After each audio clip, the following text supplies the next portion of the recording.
sobre um homem de Deus chamado Pedro, um discípulo de Jesus.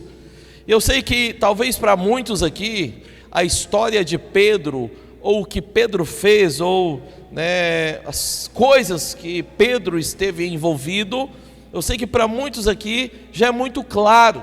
Muitos aqui talvez já ouviu várias ministrações sobre Pedro. Será mesmo? Pensei agora e veio na minha cabeça que talvez eu poderia estar errado. Pergunta para o seu irmão se ele já ouviu alguma palavra sobre Pedro. Deixa ele te responder, vamos ver. Pergunta para ele se ele sabe quem é Pedro. Não é o seu vizinho. Não é o jogador do Flamengo. Marcou gol hoje? Marcou 2. Então não. Não é o jogador do Flamengo, não é. Ok? E nem é o Pedro Vinícius, o filho da Catiusca, o que está arrebentando no baixo. Esses meninos são meu orgulho, falar a verdade para você. Esses meninos estão tocando comigo aqui. Não sei se você sabe, mas você está chegando. Alguns irmãos que não estão chegando agora, que já estão comigo há muito tempo, sabem que tudo que nós colocamos em oração, Deus nos dá. Vocês têm percebido isso ou não? E era impossível, ano passado, falar que teríamos uma banda esse ano. Era ou não era, irmão? Era completamente impossível, porque só tinha eu no violão, ou as irmãs aqui no microfone, tentando de alguma maneira fazer o seu melhor, e faziam, graças a Deus, amém? Só que, olha para você ver, entramos um ano, já temos uma banda, estamos tocando, né? E o Luiz da guitarra tem avançado. Tá dando até para ouvir a guitarra agora, né, Kelly? E agora ele resolveu tocar. É porque antes ele não tocava não, ele estava só dublando. E tá gravando tudo isso aí, aleluia, não? Esses meninos, e tem um garotinho de 10 anos que arrebenta, né? É o melhor da banda esse menino. Aleluia, que bênção. Mas dizendo ele que quer aprender a tocar guitarra. Falei para ele, meu filho, você vai aprender a tocar tudo, pode ficar tranquilo. Mas o dom dele é bateria, isso eu te garanto. Mas volta para cá. Então eu vou falar do Pedro. Aí você vê, entrei no Pedro Vinícius e fui embora, tá vendo? Então eu vou falar do Pedro da Bíblia, que é discípulo de Jesus. Você sabe, Jesus ele teve 12 discípulos. Um dos seus 12 discípulos tinha o nome de Pedro. Fala comigo, Pedro, discípulo de Jesus. E eu sei que você já ouviu alguns aqui, né? Pelo que eu percebi na enquete. Já ouviu, Isaac? Palavras sobre Pedro? Várias. Eu comprei uma caixa para o Domingo 15, mas eu estou achando que não foi uma boa compra. Eu estou quase subindo lá para tirar a caixa de volta, né, Júlio? É porque minha esposa ficava me falando, você não tem que ir lá para você ver o culto, nós estamos morrendo lá de gritar, acaba com minha voz, tem que ter um som lá, só vocês que têm som lá embaixo. Eu falei, tá bom, vou arrumar um som. Eu ainda disse para ela, vou arrumar um som, mas eu vou controlar esse volume aqui. Eu acho que não estão controlando o volume. Só quero saber quem vai ter coragem de pegar essa caixa de lá agora, hein? Nem eu tenho. Melhor deixar assim, né, irmãos? Vamos deixar quieto. Aleluia. Mas dá para você me ouvir aqui? Dá para ouvir? Vou tentar falar mais forte ainda, amém? Mas se alguém puder ir lá falar, tem como baixar só um pouquinho? Foi? Amém. Espero que não saia raios e trovões. Aleluia. Vamos continuar. Então,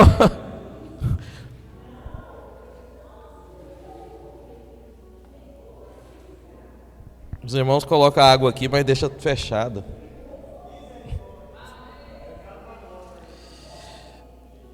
Aleluia. Bom, minha voz acabou no louvor, na segunda música.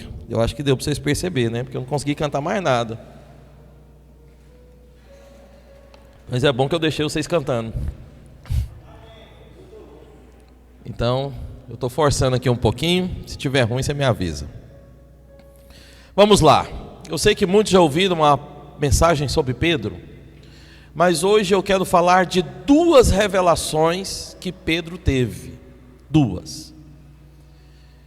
Eu quero mostrar para você, com base nessas duas revelações que Pedro teve, que eu e você podemos ser ativos na casa de Deus. Quando? Quando a gente também tiver essas duas revelações. Essas duas revelações que Pedro teve é chave para mim e para você, porque não vai haver ativação na vida da igreja, não haverá uma ativação na sua vida se você não for movido por revelação, se os seus olhos não se abrirem, né? Não basta só ser um crente de banco. Se alguém que fala, eu creio em Deus, não, você precisa ter revelação das coisas do céu, você precisa conseguir ter olhos abertos para enxergar o Senhor. Amém, irmãos? Então que nesta noite os seus olhos possam se abrir, para que você consiga ver Cristo, para que o seu coração seja um coração desvendado a ver as verdades do Evangelho de Deus. Aleluia. Então, aconteceu o seguinte, que Pedro, ele teve duas ocasiões de pesca, e essas duas ocasiões foram pescas sobrenaturais, algo incomum que nenhum homem pode fazer. Foi tão sobrenatural que nas duas Jesus estava presente, e ele fez o milagre de pegar o peixe. Eu não sei se você sabe, mas Pedro, antes de se tornar um discípulo de Jesus, Pedro era um pescador. Tem algum irmão aqui no nosso meio que é pescador? Que pesca peixe? Você já pescou alguma vez na vida? Já? Aqui, já pescou, né, Tânia? Pequenininho, uma sardinha? Piar. Dizendo o Júnior que já pescou um peixe do tamanho dele aqui, ó. Duvido. E aí, pescador mesmo, já está até contando história.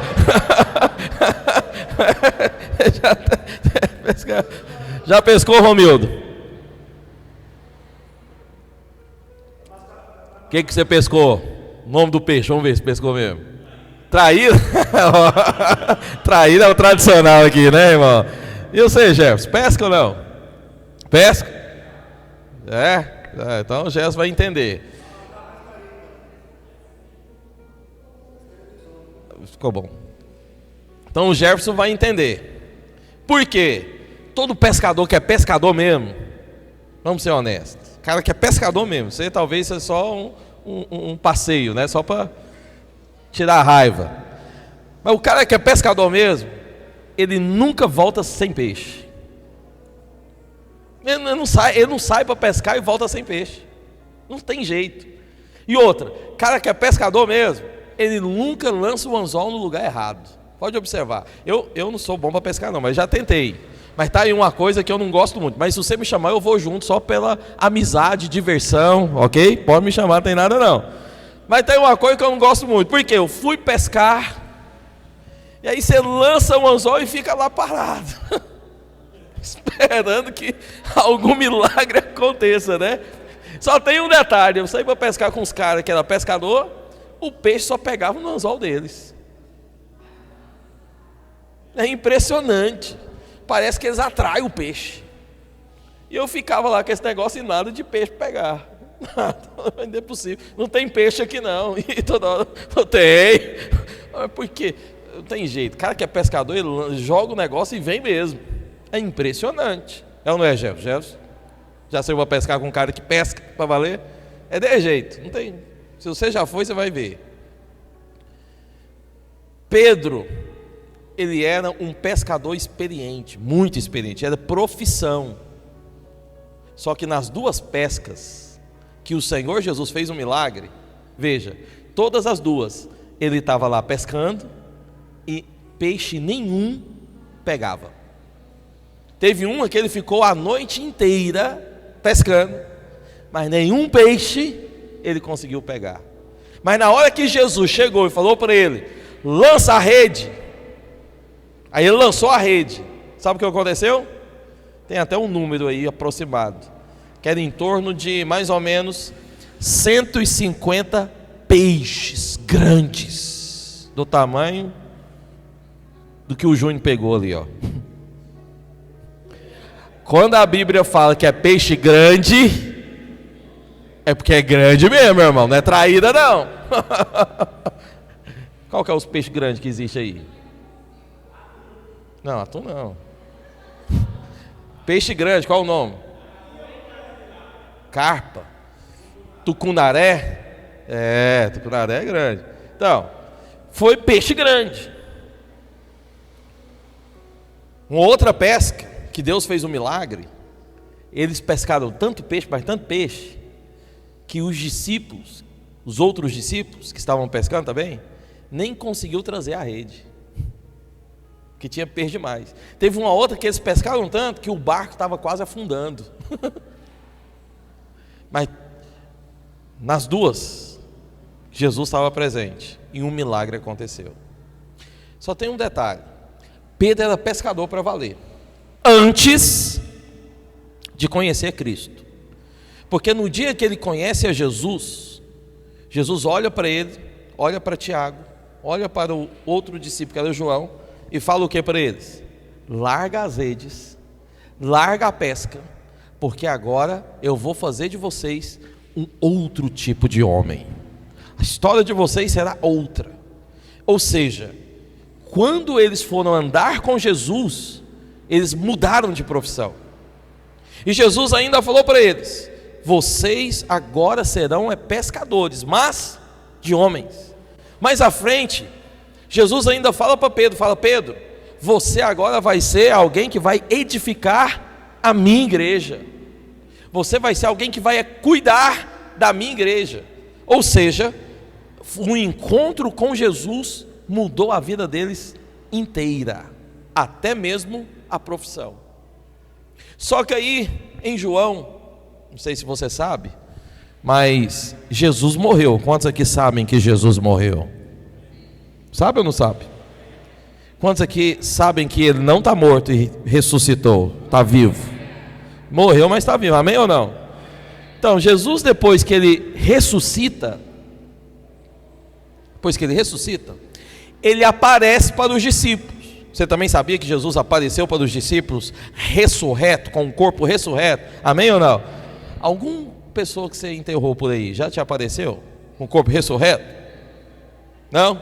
E se aparecesse? Deus me livre, né, gente? Veja, eu só estou te mostrando. É porque quando eu falo que Jesus ressuscitou e apareceu, você fica achando que foi uma coisa assim, boba, né? Não foi, gente. O cara estava morto. Eles viram o cara morrer. Depois está vendo ele vivo. Foi um negócio assustador. Foi uma cena impressionante. Amém ou não? Foi. Viu Jesus com um corpo glorificado. Eles viram até mesmo Jesus indo embora, subindo para o céu. Foi um negócio extraordinário, aleluia. Imagina se fosse com você. Você vê o cara morto, 3 dias depois ele está aqui do seu lado. Então foi um negócio complicado. Só que às vezes a gente lê, a gente pensa que não teve nada disso. É lógico que rolou sentimentos, é lógico que o pessoal ficou assustado, é lógico que ficaram maravilhados, é lógico que comprovaram: opa, é Deus de verdade, é Deus mesmo, isso aí é Deus, nossa fé estava certa. Amém? Está claro isso? Jesus apareceu. Só que, preste atenção, Jesus apareceu no livro de João, é mencionado, eu vou te mostrar daqui a pouco. É mencionado que Jesus, após ressuscitar, ele apareceu pelo menos 3 vezes. 3 vezes. Agora eu quero te perguntar: nas 3 vezes que Jesus apareceu, você sabe em qual dia da semana foi? Não? Valendo o brownie? Cadê os brownies? Você parou de produzir brownie para a palavra. Domingo. todas as 3 vezes que Jesus apareceu, ele apareceu em qual dia? Você acha que isso é coincidência? Cutuca seu vizinho, tá vendo, irmão? Domingo não é dia de ficar em casa. Domingo é dia de reunirmos para cultuar a presença de Deus, amém? Foi no domingo, não foi coincidência não, filho. Foi no domingo, porque está mostrando algo. Domingo é dia de estarmos juntos. Fico chateado porque eu penso que os irmãos no dia de domingo parece que amanhecem congelados. Já viu? Eu mando mensagem no grupo, o pessoal não responde nem para falar um amém, um joinha, do curtir. E eu mandei uma mensagem para você hoje, no grupo da sua célula, no grupo da igreja, só para te convidar a vir participar. Graças a Deus que você veio, outros ignoraram, está amarrado, que Deus os tenha. E os livres do mal tem que vir para o culto, irmãos. Quando eu mandar uma mensagem, não fique congelado. Fala pelo menos amém. Amém, Romildo? Tamo junto, pastor. Mas também não fale, não vou não, pelo amor de Deus. Deixa isso para lá. Volta. Então o que acontece? Domingo é o dia de estarmos juntos, irmãos. Seu coração não se alegra não? Será que é só o meu? Será que só eu que gosto de estar com você todo domingo? Você gosta de estar comigo também? Fala amém aí, pelo amor de Deus. Belisca seu vizinho para ele falar amém. Eu gosto de estar com os irmãos. Fico tão alegre, já acordo. Sinceramente, domingo é o melhor dia da semana. Não é não, Isaac? Acorda aquele ânimo, aquela vontade. É tão bom que hoje eu já vim cedo para cá, na verdade. Inventei de ficar com os irmãos aqui até mais tarde, ontem brincando de War. Eu falei para eles, vocês nunca mais fazem isso comigo, tá amarrado. Rejeita esse negócio. Me chamou para brincar e divertir com eles, falei, eu vou. Amém, volta. E aí, levantei cedo, vim para o ensaio com os irmãos. E ainda fui ajudar o Júnior a limpar o... Ajudei só no finalzinho, mas ajudei a limpar os matos da porta da igreja. Mas domingo é um dia tão bom. É bom estar com os irmãos. É bom estar junto. Nem que seja para limpar os matos, mas nós estamos juntos assim também. É uma benção.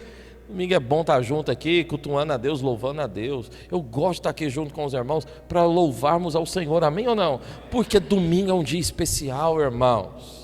Domingo é o dia da ressurreição. Domingo é o dia de nós cultuarmos e invocarmos pela presença de Deus e ser renovados. Domingo é o dia da gente ser limpo de toda a sujeira da semana, porque a gente se reúne aqui, um fala na vida do outro, um ora com o outro, juntos aqui nós cantamos e louvamos ao Senhor, e o nosso coração começa a ser o quê? Cheio da presença, amém ou não? Domingo é dia importante. E Jesus apareceu domingo. Só que em uma das aparições, é o que eu quero ler para você, abre lá para mim, Anderson. Em João capítulo 21, versículo 1. Em uma das aparições, nós temos então a primeira revelação que hoje eu quero mencionar para você, que Pedro teve com relação a Jesus. E a primeira revelação que Pedro teve foi a revelação do amor. Fala comigo, Pedro teve a primeira revelação e foi a revelação do amor. Fala para o seu irmão, fala para ele, fala, meu irmão, a revelação de Pedro, a primeira foi a revelação do amor. Fala para ele, você também precisa ter a revelação do amor.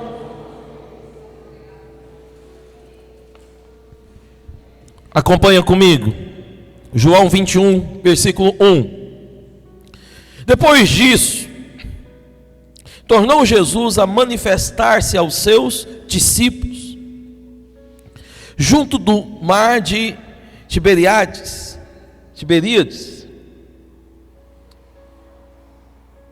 E foi assim que ele se manifestou. Estavam juntos Simão Pedro, Tomé, chamado Dídimo, Natanael, que era de Caná da Galileia, os filhos de Zebedeu e mais 2 dos seus discípulos. Agora vamos ler junto comigo essa parte, 1, 2, 3 e... Disse-lhe Simão Pedro: também vamos contigo.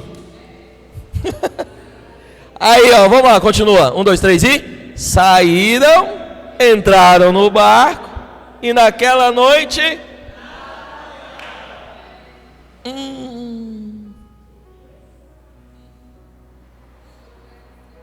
Só eu percebi uma coisa aqui? Você não percebeu, não? O que você percebeu? Não. Não é isso, não. Vocês não perceberam. Só eu que percebi? Vamos ler de novo? Eu vou dar ênfase para ver, tá? Vamos lá. Disse-lhe Simão Pedro. Quem foi que disse? Quem foi que levantou a voz? Quem foi que influenciou todo mundo? Ou seja, Simão Pedro não perdeu a característica, né? Porque se você conhece bem a história e lê os evangelhos, você vai ver que toda vez o Simão Pedro, ele sempre entra na frente de todo mundo. Vou te contar para você vai entender. Teve um dia que Jesus estava lá com os discípulos. E ele estava falando que precisava morrer e que tinha que, depois do terceiro dia, tinha que ressuscitar, falando essas coisas. E aí Jesus para e faz uma pergunta. Fala: olha, eu também sei que o povo aí está falando algo a meu respeito, a respeito de João e a respeito dos profetas. Aí Jesus faz a pergunta: mas eu quero saber, o que o povo fala a respeito de mim, Jesus? Aí Pedro já levantou: fala que você pode ser Elias, Eliseu, Moisés ou algum dos profetas. Aí Jesus volta a pergunta e fala: mas e o que vocês, discípulos, falam a meu respeito? Pedro já tomou a palavra no meio de todo mundo, mal esperou Jesus fechar a boca, e tu és o Cristo, o Filho do Deus vivo. E aí Jesus pega e faz o quê? Muito bem, Pedro, vou até trocar o seu nome. Você é Simão, mas na verdade não vai ser mais Simão, agora você vai chamar Pedro. Veja, Jesus troca o nome, porque não era Pedro, era Simão. E Jesus trocou o nome e pôs o nome de quê? Pedro. Quem que deu um novo nome para Pedro? Foi Jesus. Não foi o pai dele, nem a mãe. Foi quem? Jesus. Pastor, mas ele já estava registrado. Mas Deus é assim, Ele tem poder de mudar a sua história. Mesmo que você esteja registrado com um nome aí, Ele pode vir transformar a sua história e te dar um novo nome. Amém ou não? Ganhou um novo nome. Olha só para você ver. Por isso que está vendo lá, escrito Simão Pedro? Só está escrito Simão Pedro porque Jesus deu um nome para ele. Mas Jesus trocou o nome de Simão para Pedro. Apareceu aqui Simão Pedro por alguma razão, e eu vou te explicar daqui a pouco.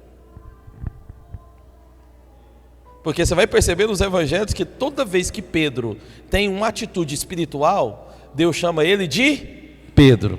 A palavra de Deus sempre menciona Pedro. Mas toda vez que Pedro tem uma atitude carnal, a palavra de Deus menciona Simão.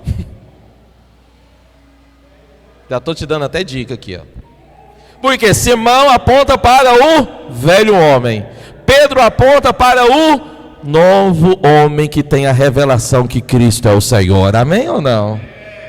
Cutuca seu vizinho e fala: Jesus está mudando a sua história. Fala para ele, Jesus está te dando um novo nome. Fala para ele: você já é uma nova criatura. Quem diz amém, diga amém. Aí o que acontece? Pedro sempre tomava a frente de tudo. Estava na ceia, teve uma discussão. Qual a discussão? De quem seria o maior no reino dos céus. E foi uma discussão mesmo, celeuma. E aí aquele negócio, aí chegaram até Jesus, para Jesus ser o juiz, e, né? Falaram: nós estamos aqui discutindo. Jesus falou: não, o maior no reino dos céus é quem serve. E eu penso que o primeiro a entrar nessa discussão, sabe quem é? Sabe quem que eu penso que foi? Pedro, certeza. Ele não só entrou, como levantou a discussão e ainda arrumou toda a confusão. Teve o dia da ceia, Romildo. E no dia da ceia Jesus estava sentado, falando sobre um tal de um traidor. Eu penso que o primeiro a levantar, cutucar João, falar: João, vai lá e pergunta para Jesus quem que é o traidor. Tenho certeza que foi ele. Quem? Pedro. Porque é uma característica do Pedro. Pedro é assim. Ele ia à frente, ele tomava a frente, ele queria ser o primeiro, ele queria fazer as coisas, ele sempre levantava o dedo, ele não tinha medo de nada. E aí o que acontece no final do livro de João? Jesus morre. Jesus morre. E aí Pedro, eu penso que ele ficou um pouco desiludido com a vida. Eu penso que Pedro aqui nesse momento pensou: acabou, Jesus morreu, não tem mais nada para fazer, e agora? Pobre, sem dinheiro e sem Jesus. Vamos fazer o que, gente? Vamos voltar para a velha vida. Aí aparece o nome o que lá? Simão. Vamos fazer o que? Vamos voltar para a velha vida. Vamos pescar. Opa! Mas Jesus não tinha tirado eles da pesca? Jesus não tinha transformado a história do sujeito? Jesus não tinha mudado até a profissão do camarada? E agora, no meio da crise, o que Pedro resolve fazer? Voltar para trás. Assumir a velha identidade. E não foi sozinho. Levou consigo os outros discípulos também. Veja, por que eu estou te falando isso? Olha para cá. Porque isso às vezes acontece na vida de muito irmão.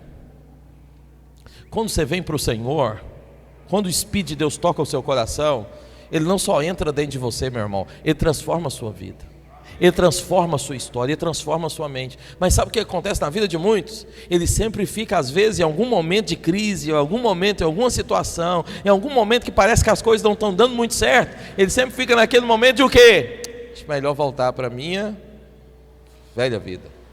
Acho melhor dar um passo para trás. Acho que esse negócio de Deus, igreja, não sei, acho que não está dando muito certo para mim. Tem muita gente que o Senhor já fez algo na sua vida. Só que, veja bem, irmãos, o que Deus está fazendo na sua vida tem um processo. Tem coisas que Deus faz e Ele faz de maneira rápida. Mas tem coisas que você passa por processo. Eu te dou a dica: não retrocede. Não faça o que Pedro fez, não volte para trás. Não vai fazer aquilo que você não deveria mais fazer, porque Deus já te tirou de lá. Deus já alterou o seu futuro. Sabe qual que é o nosso problema? Falta de fé. Ontem eu estava pregando sobre isso aqui no nosso curso do CTL. Estava falando para os irmãos que tem um pecado que atinge diretamente a Deus. Qual é o pecado? É o pecado da incredulidade. Por quê? Atinge o caráter de Deus. Por quê? Porque quem é incrédulo chama Deus de mentiroso. Quando você resolve voltar à velha vida, você se torna alguém incrédulo. Incrédulo em crer que o poder de Deus já mudou você. Incrédulo em crer que Deus ele tem coisas muito maiores para você. Porque às vezes nós nos tornamos incrédulos, porque ficamos olhando para as circunstâncias, para o natural, ficamos olhando para aquilo que está ao nosso derredor, ficamos olhando para os fatos. E alguém pode dizer: pastor, mas os fatos não é a verdade? Quem te disse isso? A verdade é só uma, é a palavra de Deus. A verdade é só uma, é aquilo que Deus diz. Eu não estou aqui preocupado com que outros, ou com que coisas, ou com que a economia, ou com que os políticos falam. Estou preocupado é com o que Deus tem falado. Você precisa aprender a ser um homem, uma mulher que anda na direção do Espírito, que ouve do Espírito, que fala da parte do Espírito. Tem muitas coisas na nossa vida, na nossa mente que são carnais, e tem muitas vezes situações que vêm nas nossas mentes que é só a voz do diabo, tentando tirar você do propósito de Deus, da direção que Deus já colocou na sua vida. E às vezes também nós somos muito levados pela empolgação, queremos fazer as coisas só porque estamos agora num momento de empolgação. olha que bênção, é bom estar no momento de empolgação, eu também gosto, mas nós não fazemos por empolgação, nós fazemos por uma palavra. Na hora da empolgação fazemos, na hora que acabou a empolgação, continuamos a fazer. Na hora que tudo está difícil, vamos no mesmo rumo, e na hora que tudo está bom, continuamos na mesma direção, porque o que importa não é a empolgação, o que importa não é as circunstâncias, o que importa é o que Deus diz. O que importa é a voz de Deus. E se Deus te deu algo, Ele não fica mudando de direção. Você acha que Deus tinha dado algo para Pedro e depois mudou de direção? E falou para ele: não, Pedro, é melhor voltar a pescar. Você acha que essa fala de Pedro aqui era a fala do Espírito? Você acha que Pedro, quando levantou aqui no final de tudo, depois que Jesus havia sido morto, a salvação chegou, aquilo que Deus tem para fazer está feito, mas depois de tudo, você acha que foi a voz do Espírito falando: Pedro, chama todo mundo e volta para pescar? Você acha que foi direção de Deus? Foi não, meu irmão. Por isso que o primeiro nome que aparece ali é qual? Simão, que está mostrando, Pedro tomou uma decisão na carne. Pareceu até ser uma decisão sensata, mas não era. Não era o propósito, não era o que Deus queria. Mas mesmo assim ele foi. Foi Pedro e foi quem mais? Todos os discípulos. Ficaram a noite toda e pegaram o quê? Nada. Tem uma coisa que é horrível: é trabalhar, trabalhar, trabalhar, e no final das contas não ter nada. Tem gente que está vivendo uma vida farta. Farta por quê, pastor? Faz, mas no final não tem nada, está vazio ainda. Corre atrás de tanta coisa. Está vivendo uma vida farta porque está correndo atrás de muitas coisas, quer resolver todas as situações. Toda vez que você vive uma vida ansiosa porque quer resolver tudo, você vai chegar num ponto de decepção, como Pedro chegou. Ele e todos os discípulos, pescador experiente, resolveu voltar à velha vida e chegou num ponto de decepção. Qual foi o ponto? Pegamos nada. Você acha que não teve uma desilusão aqui em Pedro? Porque ele já estava confuso, porque agora o que vamos fazer? Aí volta para a velha vida. Quando volta para a velha vida, o que acontece? Dá errado tudo de novo. Estamos fartos porque tentamos e não conseguimos. Estou farto porque vim aqui, tem um propósito, tem um projeto, estou aqui na vida da igreja, mas parece que as coisas não estão dando certo. Ficou mais farto ainda porque voltou atrás e viu que a coisa não dá certo também. Voltar atrás nunca é a solução. Se Deus direcionou você, se Deus tem direcionado a sua vida, siga a direção do Espírito. Não volte atrás. Não vá fazer o que fazia antes. Não. Siga para frente, irmãos. Aí acontece o quê? Versículo 4. Mas ao clarear da madrugada, eu penso que foi em torno daí que para nós é 4:30 da manhã, 5 horas, não é isso que o sol começa? Estava Jesus da onde? Na praia. Todavia, os discípulos não reconheceram que era Jesus. Perguntou Jesus: filhos, estão acompanhando comigo? Vamos ver se você está acompanhando. Simão Pedro, de maneira natural, resolve voltar a fazer a velha vida, leva consigo todos os outros discípulos, sobe no barco, vai para o mar, fica a noite toda e não pega nada. Jesus chega na beira da praia, onde eles estão, e de longe os vê, mas eles não reconhecem que é Jesus. Por quê? Jesus estava ressurreto. E eles não reconheceram. E aí de longe Jesus fala o que para eles? Filhos. Agora eu continuo lendo. Filhos, tendes aí alguma coisa para comer?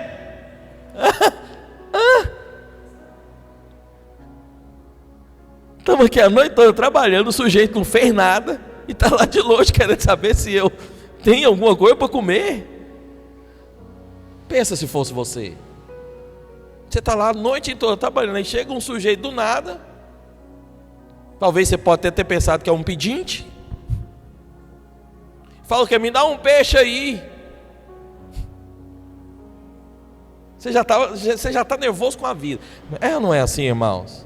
Você já está estressado, nervoso com a vida. Qualquer um que chega para falar qualquer coisa vai tomar uma patada. Que eu já não estou me aguentando. Acho que o sangue subiu na cabeça de todo mundo aqui agora. E eles nem sabiam que era Jesus. Continuando. Responderam-lhe: não. Então lhes disse. Quem que disse agora? Jesus. Então Jesus lhes disse: já que vocês não têm nada para comer e são fracos. Está aqui na Bíblia não, só estou divertindo com a história, tá? Já que vocês não têm nada para comer e não conseguiram pegar nada, faz o seguinte: lança a rede à direita do barco, aí vocês vão achar peixe. E assim fizeram, e já não podia puxar a rede, tão grande era a quantidade de peixes. Aquele discípulo a quem Jesus amava, está lendo comigo ou não? Quem é aquele discípulo a quem Jesus amava? Veja, nós estamos no livro de João. Quem escreveu o evangelho de João foi o próprio João, que era o discípulo de Jesus. Mas você vai perceber que no evangelho de João, onde o João está escrevendo, ele nunca fala de si na primeira pessoa, sempre na terceira. É ou não é? Estou certo, Jeane? Por quê? Ele está falando de si, mas como que ele fala de si? Aquele discípulo a quem Jesus amava, ele poderia ter colocado o nome. Poderia falar, eu, João. Não, como que ele colocou? Aquele discípulo a quem Jesus amava.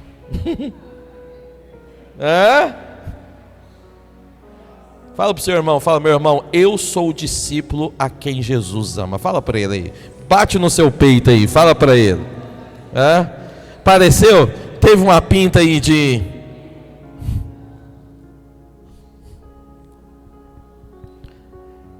Aquele discípulo a quem Jesus amava, disse a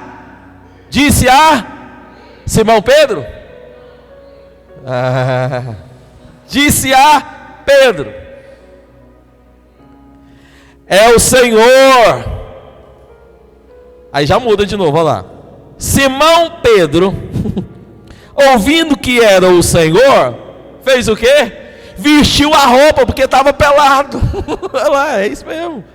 Só estou mudando agora aqui.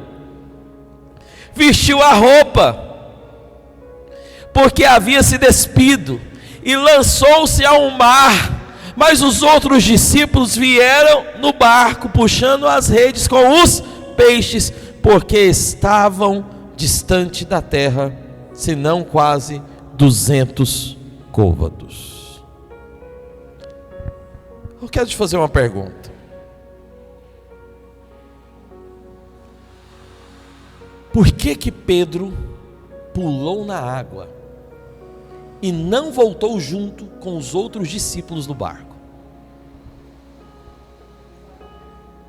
Por quê? Por quê? Pensa. Por que Pedro pulou na água e não voltou junto com os outros discípulos no barco? Essa é a resposta que é a chave. para o que Deus quer fazer na sua vida hoje. Por que você acha?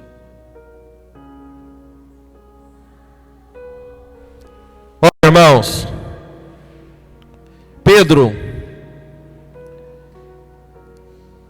ele fez algo que foi muito ruim, muito ruim. Ele fez algo muito ruim contra o próprio Deus. No dia que ele resolveu negar Jesus, algo muito ruim. Se Pedro aqui tivesse consciente do erro que ele tinha cometido contra Jesus, porque Jesus ainda avisou ele, Jesus falou para ele, Pedro, e avisou ele ainda 3 vezes, falou, Pedro, você vai me negar, e você vai me negar antes que o galo cante. Jesus depois disse, não, Pedro, você vai me negar, pelo menos 3 vezes, antes que o galo cante. Aí sabe o que aconteceu? Pedro negou. Só que, dizem a história, que na última vez que Pedro nega, o galo canta. Mas, ele dá de cara com Jesus, naquele momento que Jesus estava carregando a cruz. Dizem que teve um momento que Jesus estava carregando a cruz e ele parou. E quando ele parou, Pedro tinha acabado de negar. Pedro estava correndo, escondendo. E nesse momento, Pedro ao longe vê Jesus. E Jesus ao longe olha de maneira fixa nos olhos de Pedro. Porque Pedro sabia que Jesus sabia que tinha acabado de acontecer. Olha só. E foi aquele olhar, já viu aquele olhar fixo? Quando você acaba de fazer algo errado e alguém te descobre. Viu aquela sensação? Lá em casa é mestre isso, quando alguém está fazendo um negócio errado e eu chego. Eles tomam até um susto. Fica aquele negócio. Pois é. Quando o olhar de Jesus entrou dentro de Pedro, Pedro reconheceu algo. O que Pedro reconheceu? Eu não sou bom. Eu não sou forte. Eu não consigo. Pois nessa hora que Pedro reconheceu isso, eu penso que foi a hora da conversão.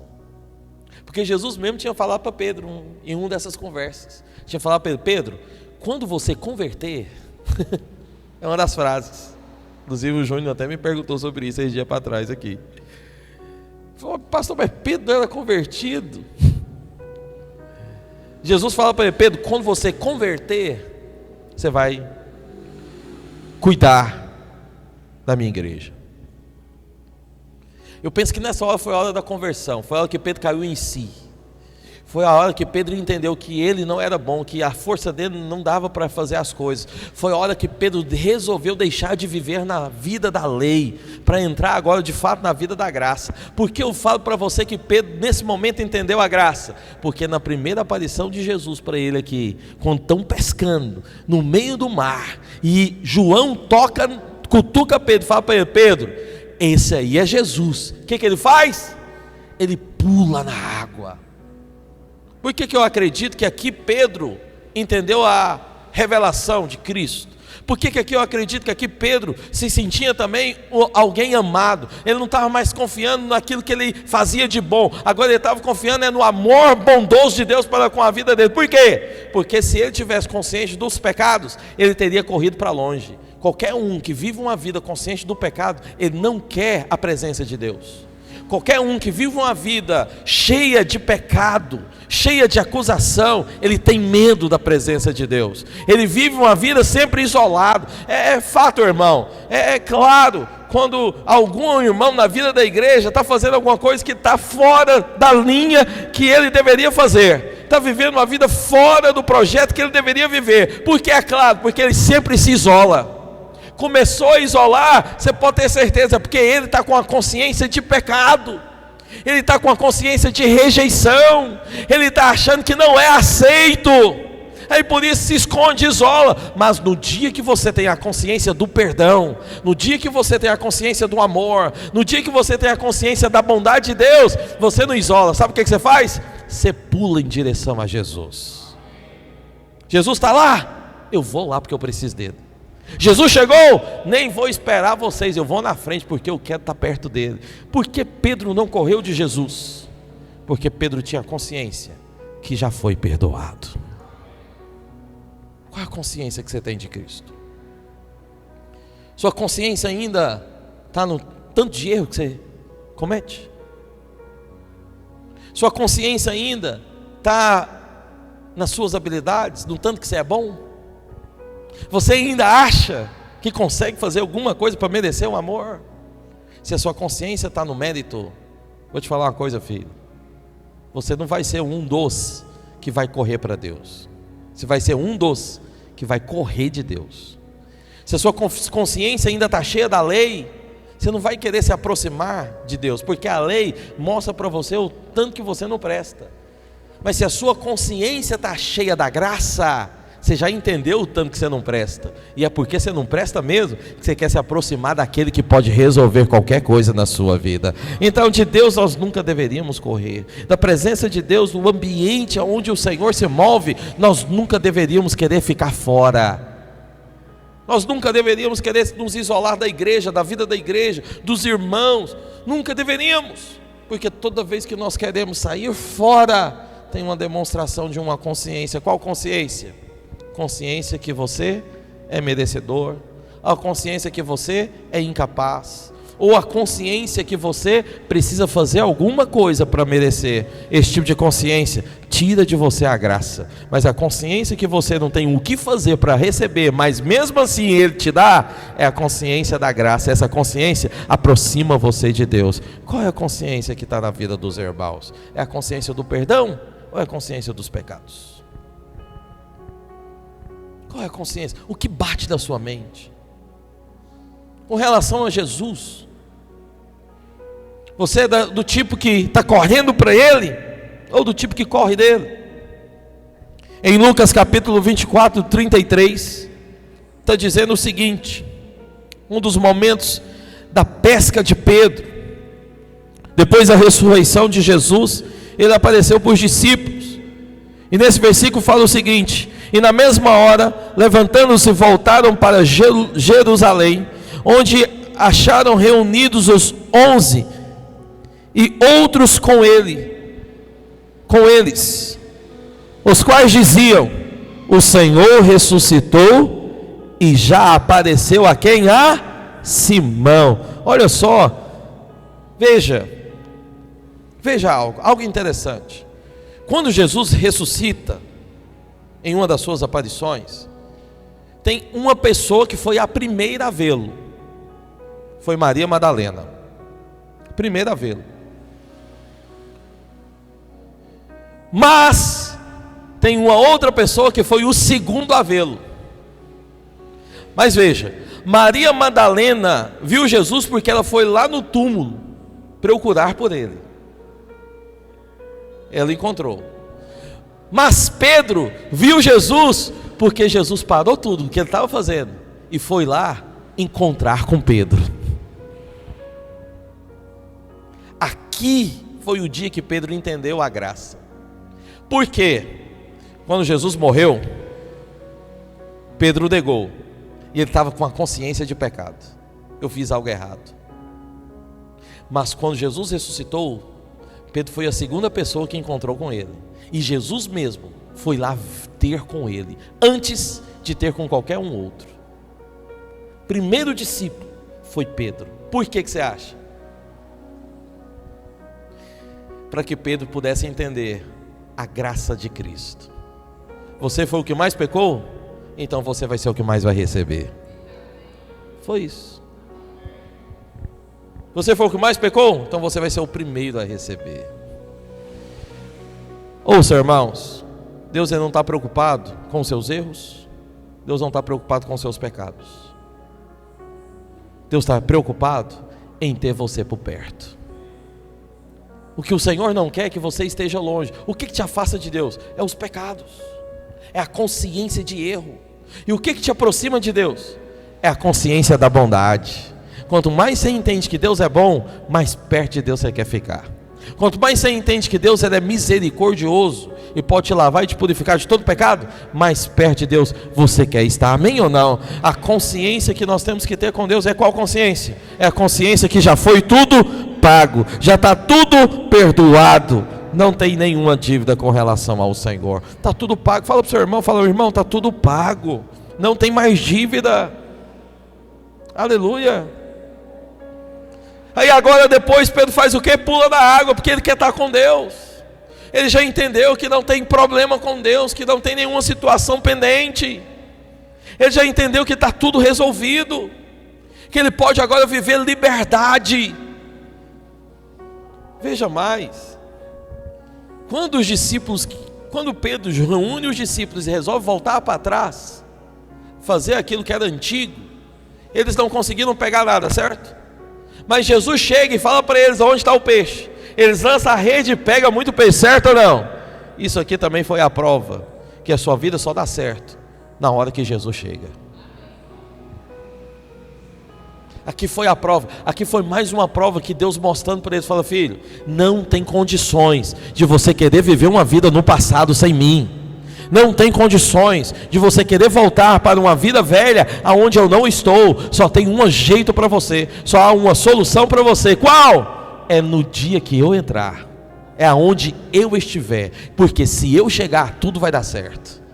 Se eu falar e você seguir, tudo se resolve. Sabe o que Jesus está ensinando para eles? Que não adianta passar a noite inteira trabalhando, porque se Jesus não for lá para resolver, o seu trabalho é em vão. Não adianta ficar a vida inteira correndo atrás das coisas, porque se Jesus não for lá e liberar, o seu trabalho será em vão. Muito melhor é o quê? Muito melhor é esperar por Ele. Muito melhor é deixar a ação dele, porque na hora que ele chega, não tem peso, não tem dificuldade, não tem problema, só tem solução, porque ele fala, acontece, ele determina, acontece, ele libera, acontece, ele estrala o dedo e as coisas se resolvem. Não tem peso. Por isso você precisa aprender a viver uma vida esperando no Senhor. Você precisa aprender a viver uma vida sempre focada no Senhor. Não tira o seu foco de Cristo, irmão. Não tira. Tem muita gente que ele começa bem, mas só via algumas situações, ele perde o foco, ele perde a direção, e começa a correr atrás de um monte de coisa. Não vai resolver. A palavra de Deus já diz: se o Senhor não guardar a casa, em vão vai vigiar a sentinela. Não adianta ter vigia se o Senhor não estiver guardando. Sabe o que tem? Sabe o que vai resolver da sua vida? Presença de Deus. Se a presença de Deus está lá, você pode viver, dormir, sair, fazer o que você tem que fazer, descansado, porque o Senhor te guarda, o Senhor te protege, o Senhor te abençoa, o Senhor é o seu sustento, é a sua vitória, o Senhor é a sua proteção, o Senhor te garante uma vida boa. Amém, irmãos? O Senhor. Para finalizar, a segunda revelação de Pedro foi a revelação da santidade. Em primeiro lugar, ele teve revelação que o Senhor ama, o Senhor cuida, o Senhor já perdoou todos os pecados. E em segundo lugar, ele teve a revelação da santidade do Senhor. Está lá em Lucas capítulo 5, versículo 1. Eu não vou ler tudo porque vai do 1 até o 8. Mas ouça-me, irmãos, santidade,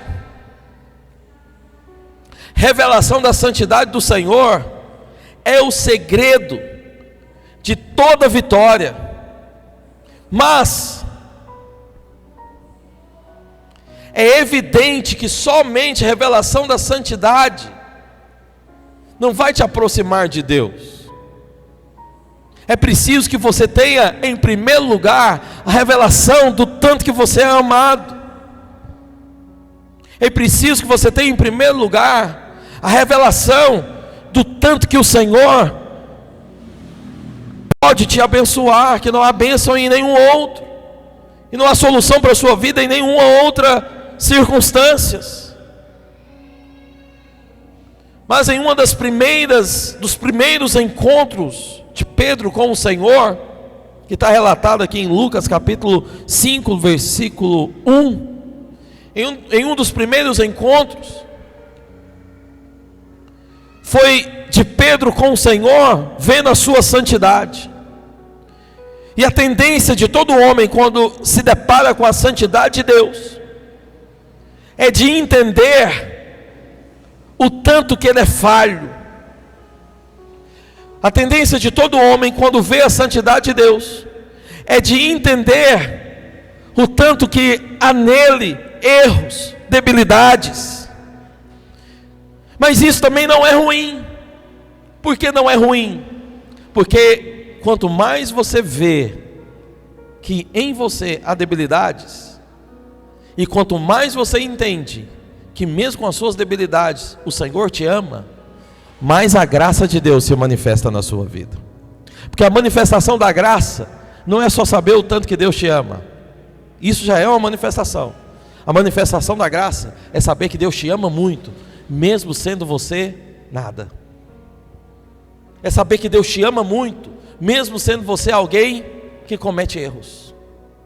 É saber que Deus te ama muito, mesmo você sendo alguém que às vezes tem falhas. É entender que Deus te ama, não pelas suas falhas e erros, mas Deus te ama porque Ele decidiu te amar. Mas é importante que você tenha experiência com a santidade de Deus.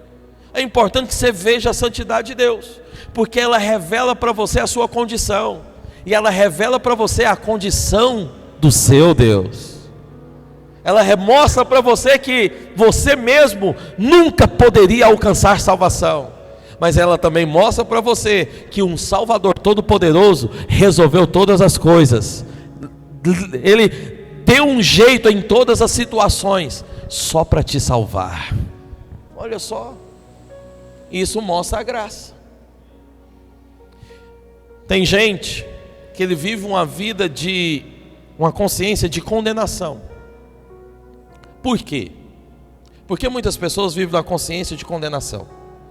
Porque é o seguinte: ele até sabe que tem erros, e ele até sabe que Jesus o ama, e que Jesus salvou e pagou por todos os erros e pecados.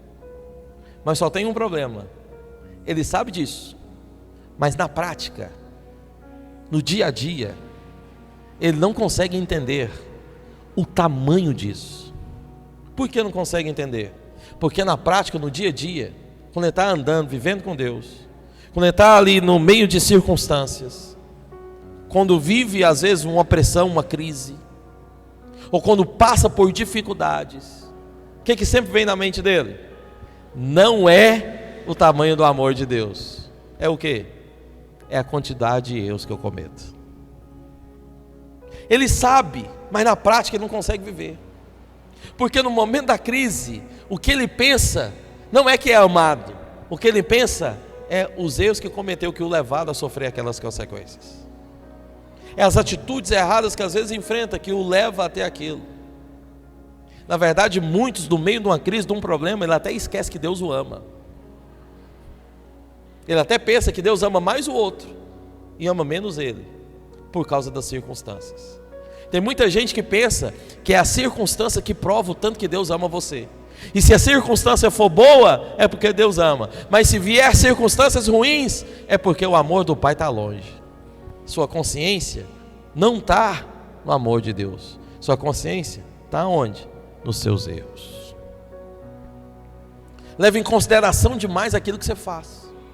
E essa pessoa vive uma vida sempre o quê? Acusada. Mas tem aquele que entendeu a graça. Esse que entendeu a graça, ele fala a mesma coisa. Ele crê que Deus ama, ele sabe que Deus pagou, ele entende que tem erros. Mas na prática do dia a dia, na hora das situações, ele levanta pela manhã e fala o quê? O dia anterior deu errado. Talvez o dia de hoje possa dar errado também. Mas de uma coisa eu sei: eu sou amado. Se tudo der certo, eu sou amado. Mas se tudo der errado, eu sou amado também. O que mudou? Consciência. Ele deixou de pensar em si e passou a meditar em quem? Em Cristo Jesus. Deixa eu te falar uma coisa, filho. Você é amado. Não é a circunstância que determina. Não é o que você faz que determina. Essa foi uma escolha divina. Você é amado. Será que hoje você pode levantar suas mãos para os céus e em fé, mas em fé, você pode declarar isso pelo menos 3 vezes e dizer: eu sou amado, eu sou amado, eu sou amado. Você é, irmão. O dia que apertar as coisas na sua vida, para tudo, levanta a mão para o céu e fala: eu sou amado.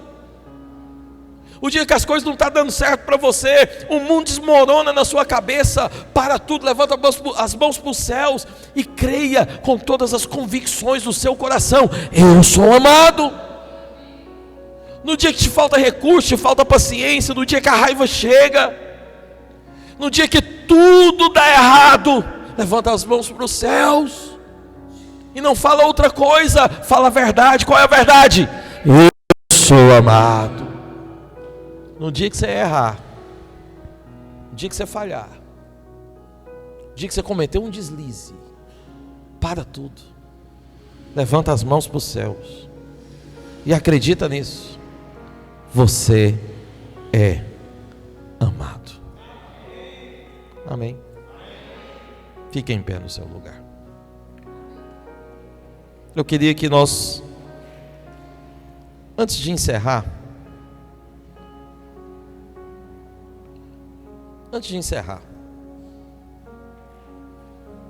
pode aumentar um pouquinho a música?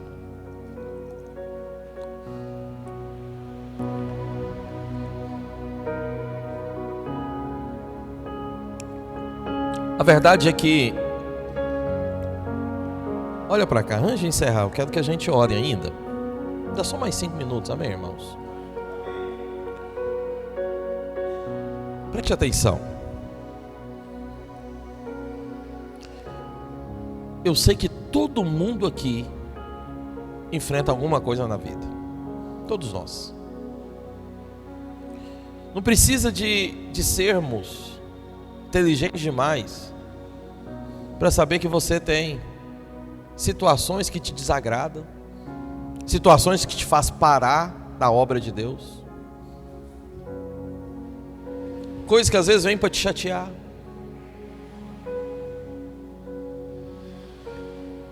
Todo mundo aqui, eu sei que na vida você tem até alvos.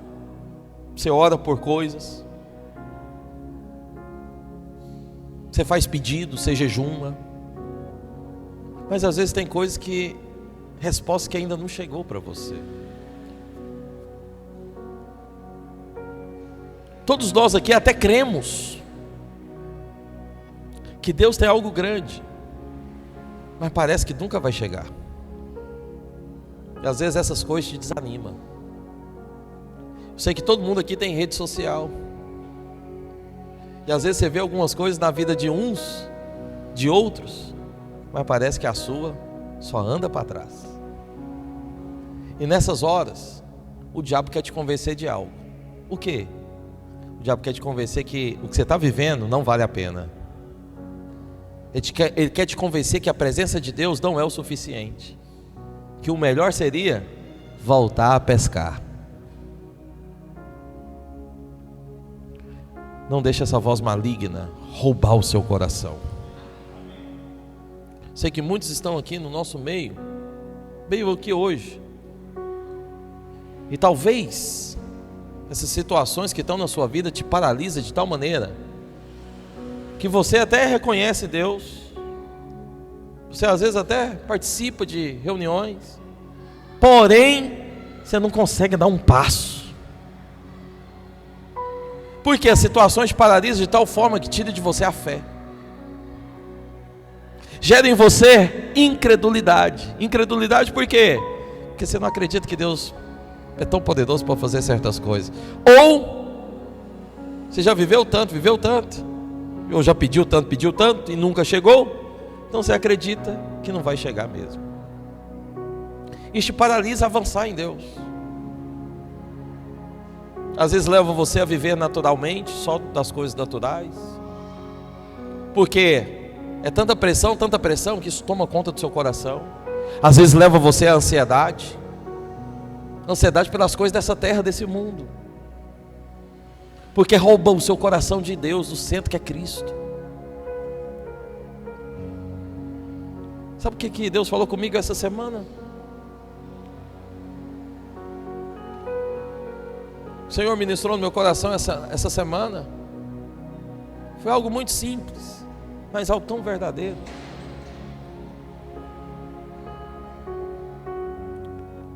O Senhor disse para mim é o seguinte: quando eu quero fazer,